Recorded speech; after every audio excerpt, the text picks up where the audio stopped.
At age 55, Rick Vinson was in a race for survival. He'd had 2 heart attacks and multiple stents. Heart disease was taking its toll. His doctor urged him to complete a cardiac rehab program. He's lost 20 pounds and his cholesterol and triglyceride levels are excellent. The difference in cardiac rehab and what it has done has actually been amazing. I would have never dreamed that it would have been as effective as it has been. We also know that people who've had myocardial infarction or bypass surgery and such are at very high risk of having another event within the next 5 years. Somewhere on the order of 20–25% or so, depending on whose estimates you look at. And so that's where the idea comes in that maybe we can prevent these events. Vinson is a textbook example of this. In October of 2000, he had his first heart attack.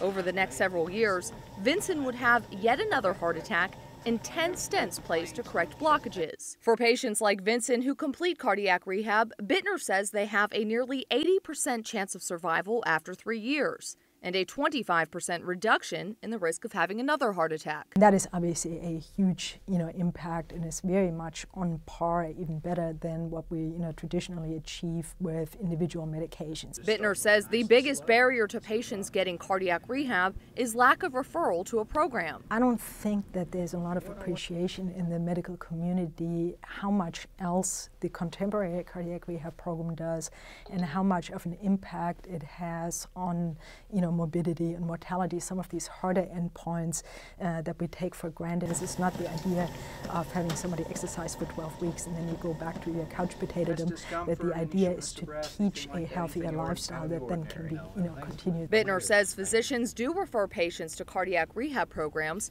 but others who come in contact with patients could help in the process.